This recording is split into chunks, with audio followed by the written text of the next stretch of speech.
Ayo, what's up? Welcome back din sa ating channel. It's Mobs TV. Alright, so tayo nagbabalik ulit mga tol, mga kababayan, para sa isa na namang reaction video. At ngayon ay pag-uusapan natin ito pong video mula sa channel ni Pinoy Mystery Channel.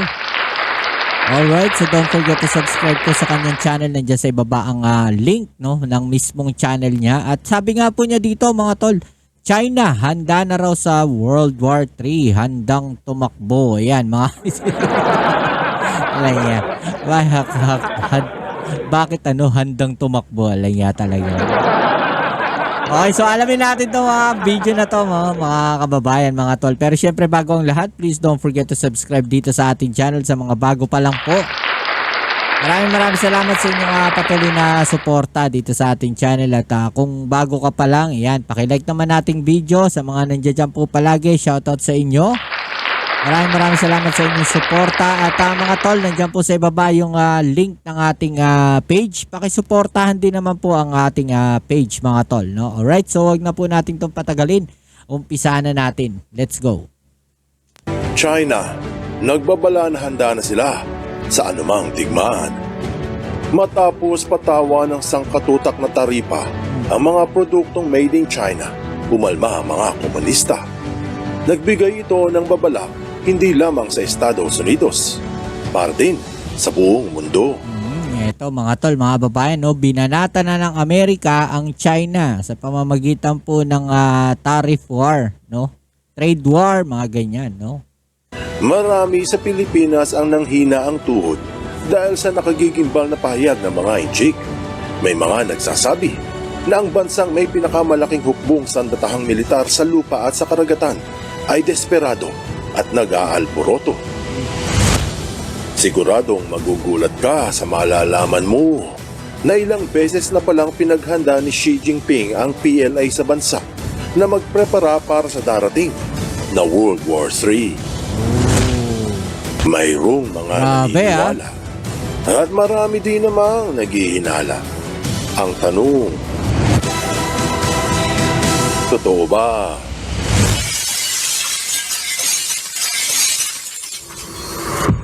Actually mga tol, ito nga pong ginagawa rin ng China na to sa hindi lang po diyan sa sa kanilang teritoryo na sa China.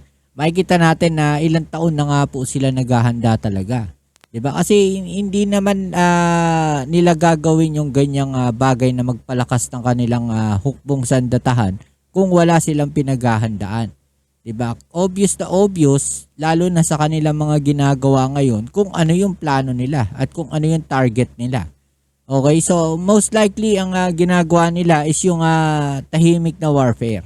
Okay, so nananakop sila ng mga teritoryo at lugar na walang dadanak o walang mangyayaring gera.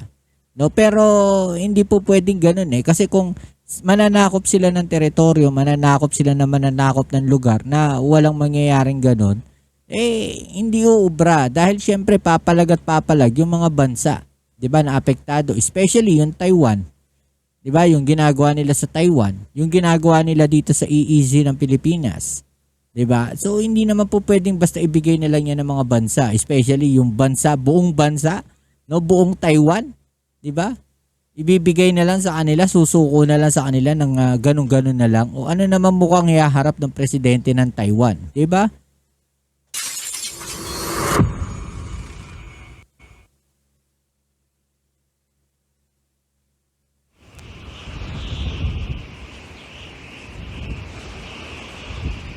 West Philippine Sea.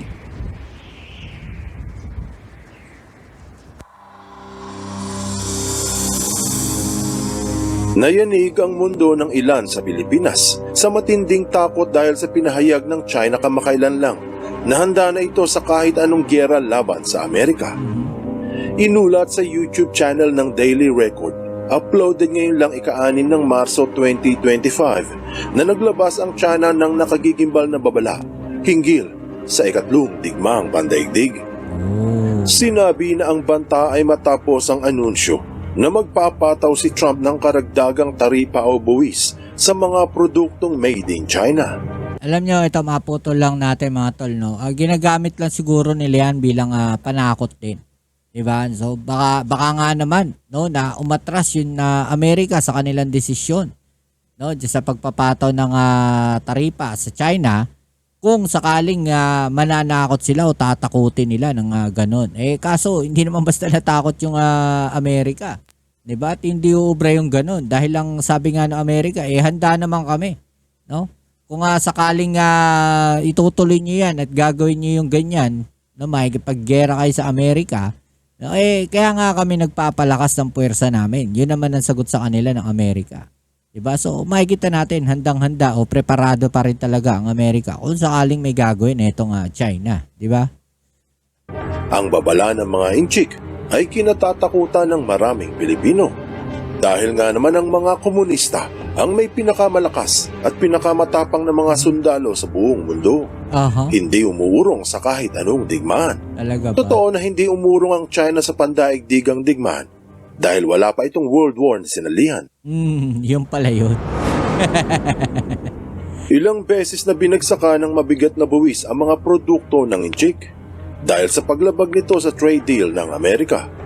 Pinahayag ng Office of the United States Trade Representative na may trade deficit ang China na umabot sa $295 billion noong isang taong 2024. Ibig sabihin, hindi patas ang kalakal ng dalawang bansa. Yun na nga. Mas maraming binibili ang Amerika na gawang China kumpara sa binibili ng China mula Amerika. Yun yung sinasabi natin. Masyadong magulang yung China, mga tol.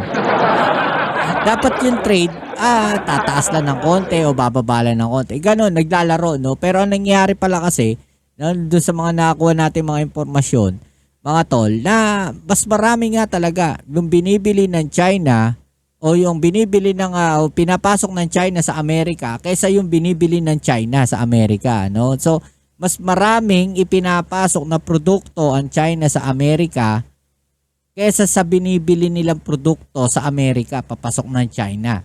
Okay, so ano yun unfair yun sa trades, 'di ba? So mas malaki yung kinikita ng China kaysa sa Amerika. 'Di ba? So kung ganun rin lang, no, dahil mababa yung taripa na pinapataw namin sa inyo, tataasan na namin yung taripa, sabi ng Amerika. Kasi hindi kayo hindi kayo patas, no? Hindi kayo sumusunod sa magandang usapan. So ganun po kagulang ang ginagawa nitong China. Na halos 300 bilyon ang diferensya. Ang laki, di ba? Ito ang isa sa mga basihan ng administrasyon kung bakit kailangan patawa ng karagdagang buwis ang mga produktong gawa ng China. Bukod pa sa rason ng drogang galing din sa bansa.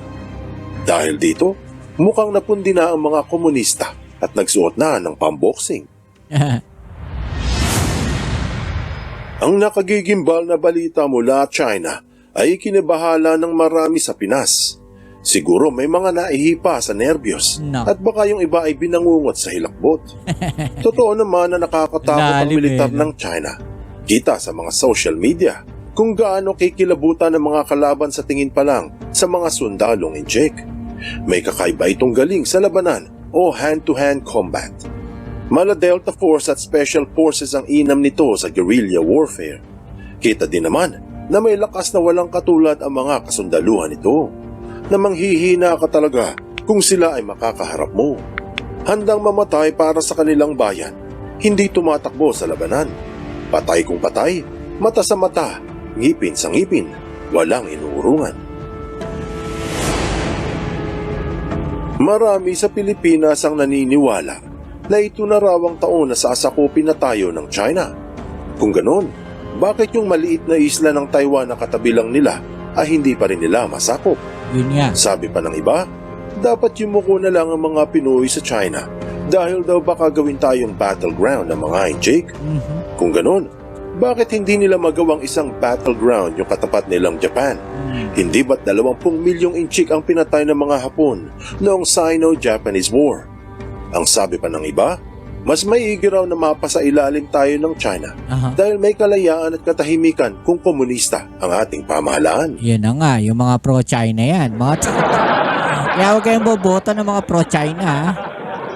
Komunistang hindi naniniwala sa Diyos at nagbago ng mga kasulatan sa Biblia at sa Quran. Malaking debate ang nagaganap ngayon sa Pilipinas hinggil sa mga anti at pro-China. Kung ikaw ay panig sa mga komunista, ang ikinalat na babala ay isang magandang balita para sa iyo. Dahil sa wakas, ay masasaksihan na ng buong mundo ang bagsik ng mga injik.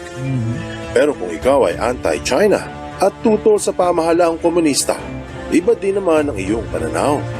Ano't ano pa man, ilan lamang ito sa temang pinagtatalunan sa Pilipinas ngayong simula na ang pangangampanya para sa midterm election.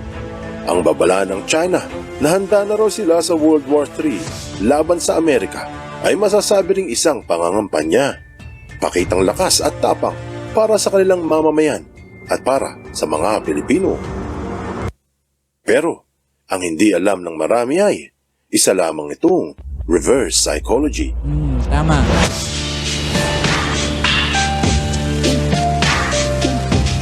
Yan yung sinasabi natin palagi mga tol, no? Iba yung ginagawa nila sa sinasabi nila at iba yung pinapakita nila sa totoong kakayanan nila. Diba? So yung sinasabi nga natin na parang mind setting lang, no, yung strategy ng China. Nananakot sila pero ang totoo nun, mahina talaga sila. Nandiyan yan sa libro ng Art of War, diba? Pakita mo kung malakas ka, kung kailan ka mahina. No, ipakita mong mahina ka kung kailan ka malakas, 'di ba? Ganun yung strategy na ginagawa ng China dito ngayon.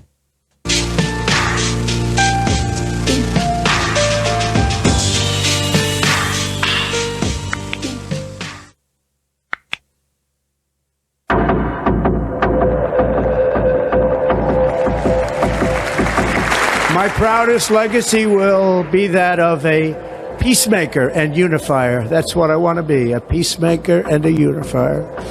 I'm pleased to say that as of yesterday, one day before I assumed office, Sinabi ni Trump sa kanyang inauguration speech na gusto nitong makilala bilang isang peacemaker o tagasulong ng kapayapaan.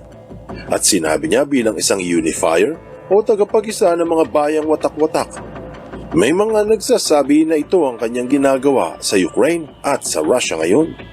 Panig ka man kay Putin o kay Zelensky, siguradong sang-ayon ng lahat kung may kasunduan patungo sa kapayapaan ng dalawang bansa. Marahil ito ang dahilan kung bakit nagkaroon ng mainit na sagutan sa White House sina Zelensky at Trump noong Pebrero. Mapapansin na mahilig makipagnegosasyon si Trump sa ibang bansa upang matigil ang anumang giyera, katulad ng sa Gaza at sa Ukraine. Tama man ang paraan o hindi, at mabuti man ang resulta o pangit, depende sa partidong politikal na sinusuportahan ng mamamayan. Gayunpaman, tila ito ang pinaglalaruan ng mga injik. Marahil dahil sa natunugan ng China na nakikipag-areglo si Trump upang maiwasan ang gulo. Sinasabi na ngayon ng mga Chinese na gusto na nila ng World War III. Pero ito ay upang mapilitan lamang si Trump na makipagnegosasyon sa mga komunista. At umaasang sa pananakot na ito ay tatanggalin ni Trump ang tariff sa kanilang mga produkto para nga naman maiwasan ang World War III. Mautak talaga. Kapag sinabing reverse psychology, ito ay ginagawa upang umurong ang isa sa binabalak. Pero hindi siya pipigilan. Bagkusay, itutulak pa itong gawin ang sinabi. Pero may babala sa huli. Halimbawa, kung may gustong umutang sa iyo, para hindi ito magpursige, bagsakan mo ng isang matinding reverse psychology. Sabihin, sige, papautangin kita, pero kapag hindi ka nakabayad, sa akin na ang bahay mo. Hindi mo pinigilan yung gustong umutang. Bagusay, itinulak mo pa, pero may matinding babala sa huli. Iyan ang reverse psychology. Reverse dahil imbis na pigilan mo, ay itinulak mo pa. Para bang sinabi ng China, sige, bagsakan mo kami ng taripa para magka-World War III. Tama naman. May mga ekspertong nagsasabi, Para kasi sa huli, ang sisisi ng buong mundo, bakit nagkaroon ng gulo, nagkaroon ng gera, dahil doon sa ginawa ng Amerika. So, Amerika ngayon, nasisisihin nila. Diba? Ganun, napakagaling ng China, diba? nasasagutin din ni Trump ng isang reverse psychology ang mga injik dahil alam nitong bagsak ang ekonomiya ng China at nagmamanipula lamang ng kanilang currency. katulad ng pinahayag ng US Department of Treasury noong taong 2019 na minamanipula ng China ang halaga ng kanilang pera. Kumbaga, kinokontrol ng mga komunista ang pagtaas at pagbaba ng kanilang exchange rate. Ginagawa ito ng China sa legal na paraan pero kadalasan sa pamamaraang iligal. At ang karagdagang taripa laban sa China ay lalong magpapabigat sa ekonomiya ng bansa at baka hindi na nila mamanipula ang kanilang currency kung papagal lalo ang takbo ng kanilang export. Kaya naman ang huling bira ay ang reverse psychology. Anong aral ang mapupulot dito? Bagamat marami sa Pinas ang madaling matakot sa mga banta ng Chinese, ang mga komunista ay walang karanasan sa pandaigdigang digmaan. Nakipaglaban ito noon sa Sino-Japanese War, pero 20 milyong mga Ichik ang kinatay ng mga Hapon. Alam ng kanluran Tibay, ng diba? pananakot ng China ay katawa-tawa lang dahil isa lamang itong reverse psychology upang hindi tuluyang bumagsak ang kanilang ekonomiya. Sabi nga, lead not by manipulation, but through inspiration. Yun yun mga tol di ba? Kitang-kita yung strategy ng China rito, di ba? So ano masasabi ninyo mga tol? I-comment down sa ibaba yung mga opinion at atin yung pag-usapan. Alright? So yan, muli maraming salamat sa lahat ng mga patuloy na nakasuporta dito sa ating channel. Please don't forget to subscribe sa channel ni Pinoy Mystery Channel at dito sa ating channel, pa-click po ang subscribe button dyan sa ibaba and paki-like na rin po ang ating video. Kita-kits tayo sa ating next video upload. Ito muli ang Nico Mobs sa Mobs TV. Peace. I'm out.